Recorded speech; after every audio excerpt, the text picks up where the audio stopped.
जय जय श्री राधे। आज कार्तिक शुक्ल नवमी, जिसे हम आंवला नवमी के नाम से जानते हैं, आप लोग देख सकते हैं। आज मैं ठीक अपने घर के छत पर चौथे मंजिल पर ये आंवला का वृक्ष उगा रखा है। आप लोग देख सकते हैं कितने सुंदर सुंदर मोटे मोटे आंवले इस समय लगे हुए हैं। बहुत दिव्य छवि है, देखिए। और मैं नित्य प्रति यहीं बैठकर प्राणायाम योगाभ्यास करता हूँ।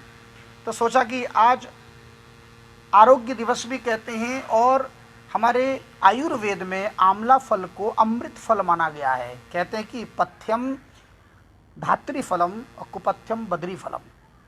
कुपथ्य बद्री फल माने बेर के समान कुपथ्य नहीं, और धात्री फल यानी आंवले के समान कोई पथ्य नहीं, अमृत है ये फल। आंवले का सेवन करना चाहिए। आज के दिन आंवले के छाँव में बैठकर गीता पाठ करना चाहिए, गोपाल सहस्त्र नाम, विष्णु सहस्त्र नाम आदि का पाठ करें, दीप जलाएं, धूप आदि से आरती करें और सत्कर्म करें। आज संध्या वंदन भी आंवले के छाँव में करें। तो मैंने सोचा कि आज एक हमारे राष्ट्र की बहुत बड़ी समस्या पर आप सबका ध्यान आकर्षण करूं, इसीलिए छोटा सा वीडियो आपकी सेवा में लेकर आया हूं। आज मेरा वेशभूषा भी अन्य दिन से थोड़ा हटकर है, क्योंकि आज का जो वीडियो है इसका संबंध योग और प्राणायाम से है। इसलिए आजकल कोरोना काल चल रहा है। कुछ दिन पहले थोड़ा सा हल्का सा सर्दी जुकाम मुझे भी हुआ, थोड़ा बुखार भी रहा। तो मन में ये भय हुआ कि ऐसा तो नहीं है कुछ गड़बड़ है। तो मैं अपने एक छोटे से डॉक्टर के पास गया था। तो वहाँ उस दिन जाते ही कहा कि पहले तो आप अपना बीपी चेक कराएं। तो जैसे बीपी चेक कराया तो हाई बीपी आया, हाई ब्लड प्रेशर। तो जो कन्या सबकी बीपी चेक करी तो मेरे को भी कहने लगी, बोले गुरुजी अब आप बीपी की दवा चालू करवाओ। तो मैंने कहा बेटा चालू करने का मतलब? बोले रोज़ सवेरे एक गोली ले लिया करो और ऐसा करने से आपकी समस्या नहीं रहेगी। तो मैंने कहा मैंने तो ये सुना कि जो एक बार बीपी की दवा चालू करते हैं जीवन भर लेना पड़ता है। बोले हाँ वो तो लेना पड़ेगा, तो क्या प्रॉब्लम है, ले लीजिए। मैंने कहा नहीं। और ठीक उसी समय मुझे सन 1997 की घटना याद आ गई। मैं ऋषिकेश में काली कमली सत्संग भवन में भागवत करने गया और अचानक मेरे कान में स्वर्गीय मोहम्मद रफ़ी साहब की अमृतमयी आवाज़ में एक भजन सुनने को मिला। बाद में ज्ञात हुआ ये भजन हिमालय में विचरण करने वाले एक योगीराज, जिनका नाम था यशवंत, योगीराज यशवंत जी से मेरा परिचय हुआ। और वो परिचय इतना प्रगाढ़ हुआ कि वो हिमालय में ही विचरण करते हैं। 8 महीने, केवल 3-4 महीने के लिए आते हैं मैदानों में, और आकर वो संगीत का उनको बहुत ही ज़्यादा उनको शौक था। और विशेष रूप से ऐसा लगता था जब गाते थे तो जैसे रफ़ी साहब की आत्मा उनके शरीर में प्रविष्ट हो गई हो। और मैं उसी उनके उस स्वरों से मंत्रमुग्ध होकर उनके प्रति आकर्षित हुआ और उनसे संबंध प्रगाढ़ हो गया। उन्होंने मुझे योग की इतनी सुंदर सुंदर बारीक आसन प्राणायाम बताया। उस जमाने में बाबा रामदेव जी का प्रचार नहीं था। बाबा रामदेव जी का प्रचार हुआ सन 2002 से, और ये घटना मैं उससे भी 5-7 साल पहले सन 1997 की घटना सुना रहा हूँ। और यशवंत जी को हमारे वृंदावन धाम में किशोरपुरा में स्थित श्री राधा रानी स्टूडियो में जाकर वो बैठते थे, तो वो जानते हैं। अथवा हमारे हरिद्वार में नजीबाबाद रेडियो स्टेशन में एक ग्रेड A1 सिंगर हैं, क्लासिकल गाते हैं, हरिद्वार में रहते हैं, सिडकुल में नौकरी भी करते हैं वो, BHEL में। राठौर उनका नाम है, पूरा नाम मैं भूल गया। उन्होंने मुझे कुछ बीपी से संबंधित और सर्वांग समस्त शरीर से संबंधित कुछ योग और प्राणायाम बताया। तो आज मुझे वो याद आया, तो मैं औषधि तो एक दिन की लेकर आ गया। और आकर मैंने अभ्यास छोड़ दिए थे, और जब मैंने उन प्राणायामों का अभ्यास किया तो आप यकीन माने मेरा बीपी तब से लेकर आज तक बिल्कुल नॉर्मल है। मैंने सोचा कि वो प्राणायाम मैं आप सबको भी बताऊं। ऐसे छोटी छोटी 6 क्रियाएं हैं, जिनमें सबसे पहला मैंने देखा बिल्कुल 10 मिनट के भीतर आप कितना भी बीपी हाई हो अथवा लो हो, 10 मिनट के भीतर आप बिल्कुल नॉर्मल स्थिति में आ सकते हैं। केवल 1-1 मिनट की ये 6 क्रियाएं आप सीख लीजिए, जिसमें एक है अनुलोम विलोम। सब जानते हैं अनुलोम विलोम में बाएं नाक से लेना है और अंत में जब छोड़ेंगे तो बाएं नाक पर ही छोड़ेंगे। तो अनुलोम विलोम में एक से लेते हैं, दूसरे से छोड़ते हैं, फिर दूसरे से लेते हैं, पहले से छोड़ते हैं, जैसे मैं इस समय बता रहा हूँ। पर प्राणायाम करने से पहले आप एक विशेष बात ध्यान रखिए, श्वास जब लें तो पेट बाहर आना चाहिए, और जब श्वास छोड़ें तो पेट अंदर जाना चाहिए। जैसे मैं लेके दिखा रहा हूँ, देखिए देख सकते हैं बाहर। और अब मैं छोड़ रहा हूं, ये देखिए इतना। इस स्थिति को अभ्यास कर लीजिए 2-4 दिन। अब देखिए अनुलोम विलोम,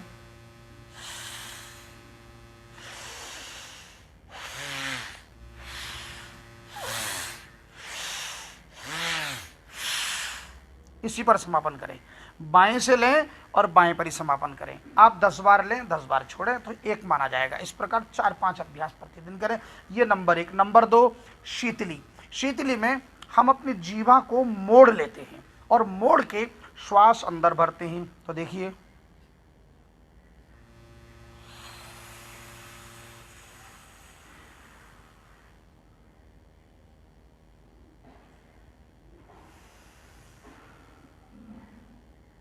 श्वास को लेकर थोड़ी देर रोकें, रोकते समय गर्दन को हल्की सी नीचे ऐसे, और उसके बाद छोड़ते हुए फिर सीधे हो जाए। ये शीतली एक बार फिर देख लेते हैं।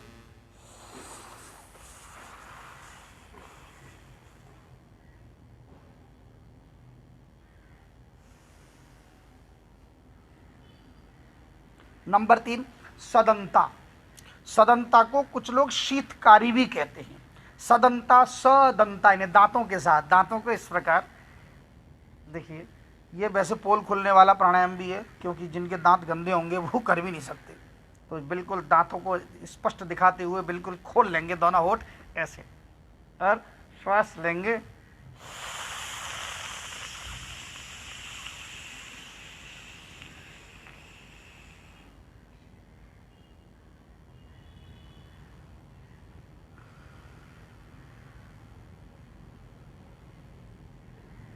एक बार फिर से सुन लीजिए, एक बार फिर लीजिए।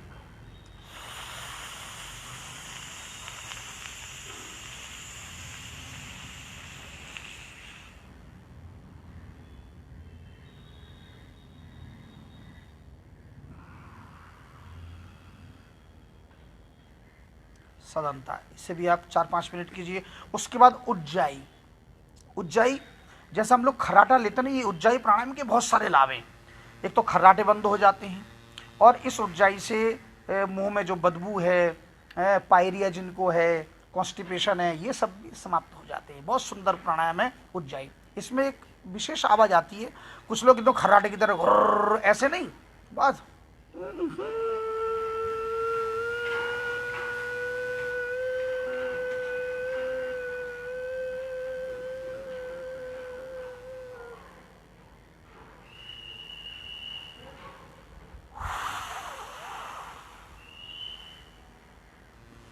इसमें श्वास छोड़ने का सही तरीका उन्होंने ऐसा बताया कि लेते समय हल्की सी, बहुत कुछ लोग तो घर्र घर्र की आवाज़, वो नहीं, बहुत मामूली सी आवाज़ आनी चाहिए, जैसे सीटी की आवाज़ आती है ना, ऐसे हल्की सी भीतर ही भीतर आपको सुनाई पड़ेगी। मुझे पता नहीं इस समय वहाँ तक आवाज़ पहुँच रही है कि नहीं, एक बार फिर देख लीजिए। पर श्वास जब छोड़ेंगे तो उस समय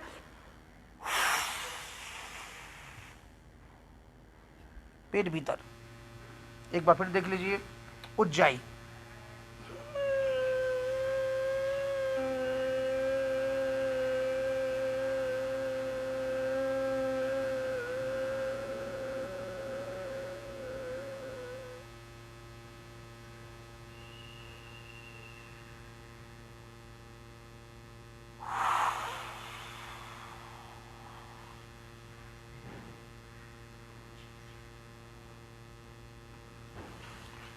ये उज्जाई। नंबर 5, भ्रामरी।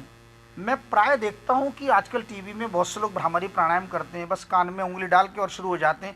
पर भ्रामरी प्राणायाम जो मुझे योगीराज यशवंत जी ने सिखाया, बहुत सुंदर सिखाया, और इस भ्रामरी प्राणायाम से बहुतों के चश्मे के नंबर भी, चश्मा उतर गया, नंबर कम हो गए महाराज, है ना। देखिए उसके लिए क्या लोग क्या करते हैं कि ऐसे करते हैं, कान बंद कर देते हैं और शुरू हो जाते हैं, लेकिन नहीं, उसमें श्वास को लेंगे नाक से, पर छोड़ते समय आधा नॉस्ट्रिल, ये जो नासिका का जो छिद्र है, ये नीचे की तरफ आधा बंद होगा, और आधे से जब आप निकालेंगे तो देखिए, जब कहीं से आप छेद आधा बंद कर देते हैं, आधे से निकालते हैं तो कंपन होता है, तो यहाँ कंपन होगा।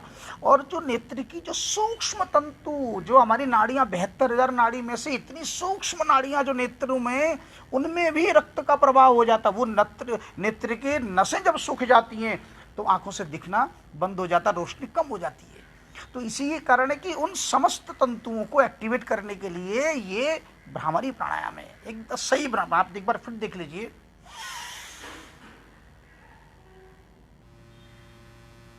आधा नॉस्ट्रिल,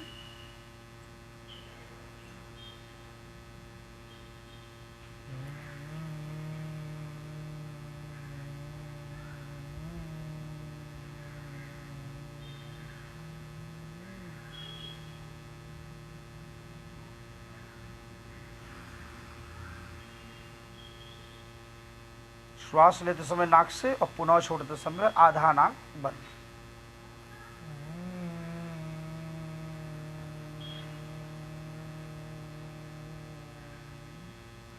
श्वास छोड़ते समय भीतर भीतर ओम,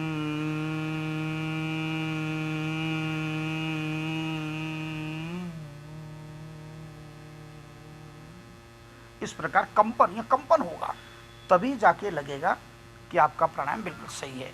और अंत में उद्गीत, ये लास्ट उद्गीत को अंत में करना चाहिए। इसमें हम लोग इस प्रकार देखिए, ये इस मुद्रा ज्ञान मुद्रा में आ जाएंगे, दोनों घुटने पर हाथ रख लेंगे, कंधा बिल्कुल सीधा, पीठ सीधी होनी चाहिए और सामने बिल्कुल चेहरे पर दिव्य भाव, सुकून का भाव, शांति का भाव, अपने इष्ट का ध्यान करते हुए, जो जिसको मानते हैं, राम कृष्ण शिव विष्णु नारायण, जिसको जो, मैं अपने राधा रमन जी का ध्यान करता हूँ।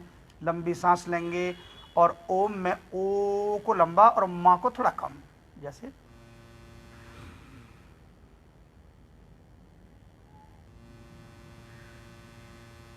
ओ।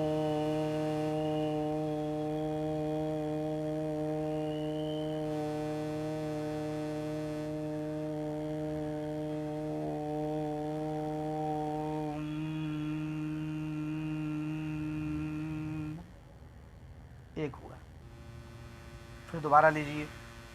वीडियो अधिक लंबा ना हो जाए इसलिए केवल मैं इतना ही आपको बताऊंगा कि जिनको एसिडिटी हो, जिनको हाइपरटेंशन हो, जिनको हाई बीपी हो अथवा लो बीपी हो, और जिनके मुख में पायरिया हो, जिनके कॉन्स्टिपेशन हो, जिनके आँखों के बहुत अधिक परेशानी हो, दिखना बंद हो गया हो, ऐसे जिनके मेंटल स्ट्रेस हो, मेंटल प्रॉब्लम हो, इन सब बीमारियों की ये छोटा सा प्रयास है मेरा।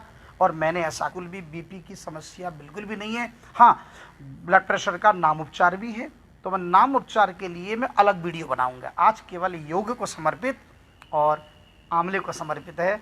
जय जय श्री राधे।